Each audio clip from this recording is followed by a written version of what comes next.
What if I told you one man's facial hair was so bold, so unique, that it literally changed the English language?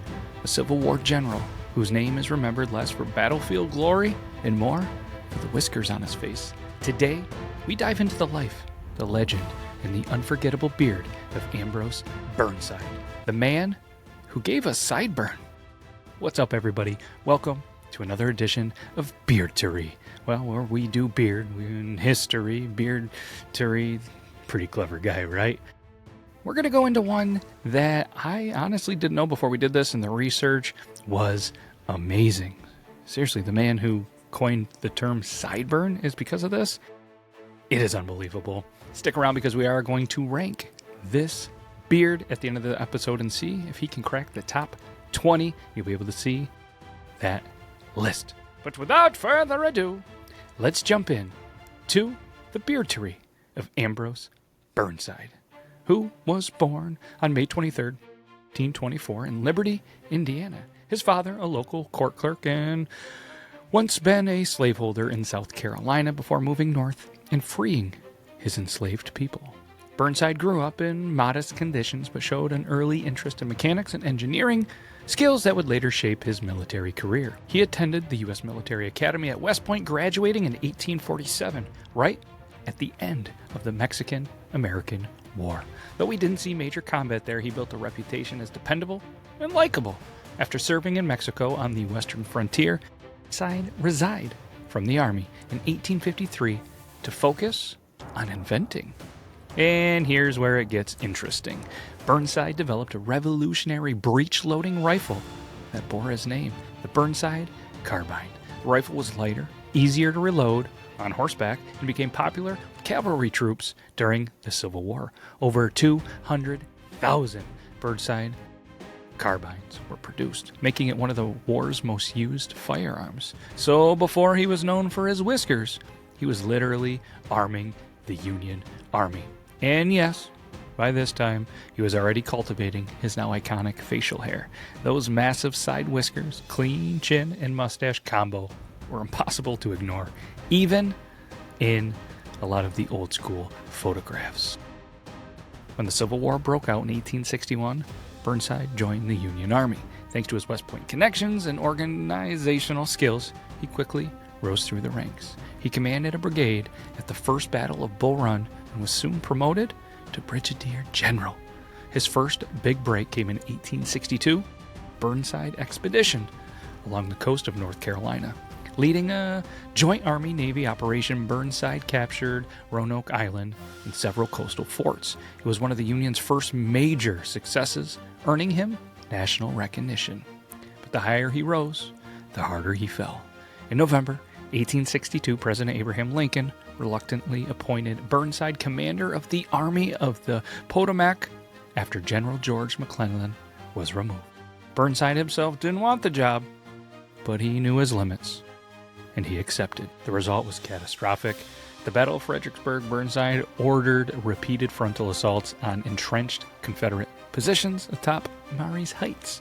Union soldiers charged uphill across open ground into devastating gunfire. The outcome? A brutal Union defeat with over 12,000 casualties. The disaster destroyed morale and Burnside's reputation as a field commander. Still, the sight of his colossal whiskers leading thousands into battle became etched into wartime memory. Soldiers joked that his facial hair had more courage than his strategies. All right, let's go ahead and talk about the beard, or more accurately, the side whiskers. Burnside's look was so distinctive that it practically overshadowed his military career. Unlike the full-bearded Lincoln or the mustached cavalrymen of the era, Burnside created a facial hair and a facial style all on his own. Bushy mutton chop whiskers connected by a thick mustache with the chin left completely bare. At first, the look was called Burnsides. Soldiers and civilians alike imitated the style, though few could actually pull it off with the same confidence. Over time, though, the name flipped. Burnsides became sideburns, and the rest is history. Think about that for a moment. His tactics might have been questionable, but Burnside's whiskers permanently altered the English language. Every time someone compliments a good set of sideburns, they're really tipping their hat to Ambrose Burnside.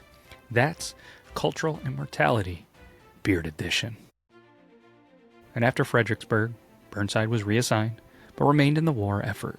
He later led forces in East Tennessee, where he successfully defended Knoxville against Confederate attacks in 1863. While not as famous as Gettysburg or, a couple of the other little battles, this victory did help secure Union control of a key region.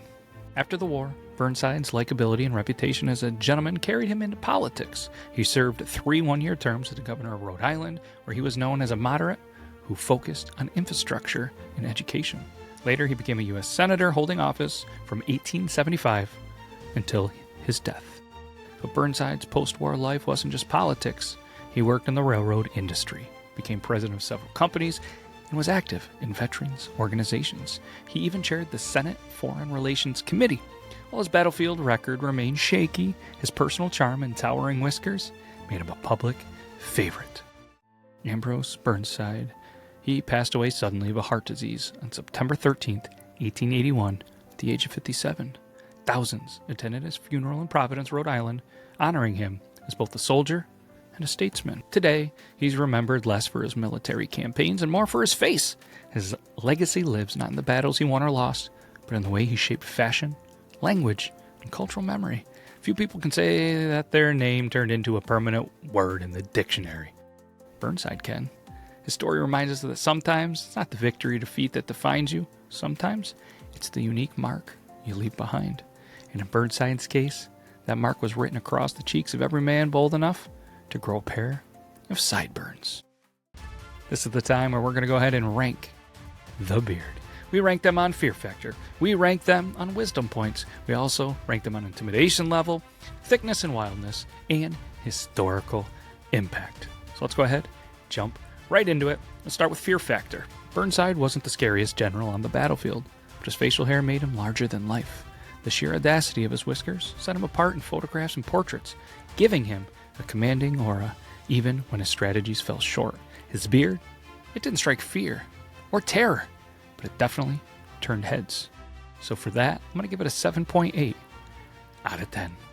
Let's go to wisdom points. His tactical missteps kept him from scoring a little bit higher here, but wisdom, it comes in different forms. He was wise enough to know his limits. He often admitted he wasn't the best strategist, but he was persistent in both politics and business, showed a steadier kind of wisdom. His beard reflected that in honesty and reliability, even if not brilliance. And he invented a gun that was used a lot. That's pretty smart. So for me, 7.1 out of 10. Let's go with intimidation level. You can't look at Burnside whiskers and not feel something. They were intimidating because they were his. Nobody else dared sport such a look, and that individuality commanded respect. On the battlefield, in the Senate chamber, Burnside's face projected confidence, even when the man behind it wavered. So for that, 8.2 out of 10. Burnside's whiskers were full, dense, and perfectly maintained. So let's rank this thickness and wildness because they had an almost architectural quality, bold, structured, and unlike anything else of the era. They were wild like Rasputin's beard, but they were wild in concept. No one else combined whiskers and a mustache in such a deliberate, eccentric way. So for me, 8.9 out of 10. And let's go with the historical impact. This is where Burnside, in my opinion, soars. His military legacy may be debated, but his beard, permanent history. Sideburns entered the dictionary because of him. His face is etched into the cultural fashion and language itself. Few beards, if we can call his style that, have left such a lasting, measurable impact. So for me, 9.4 out of 10. And if my math is mathin', total score, 41.4 out of 50. And this is where he ranks amongst all the other beards that we have done here in Beardtory in, well, the top 20, because that's all we do is the top 20 here, so as you can see it. What do you think? Did we do all right? Did we do not so good? Let us know in the comments. Let's go ahead and wrap this up because Ambrose Burnside may not have been the Union's greatest general, but his beard cemented him as a legend. A man whose name lives forever in the sideburns on millions of faces around the world. That's not just history. That's Beardtory. Thanks for watching. I greatly appreciate you taking some time out of your busy day to give this a listen. Let us know which legendary beard we should rank next. Until then, stay bearded, stay legendary. Take care, everybody.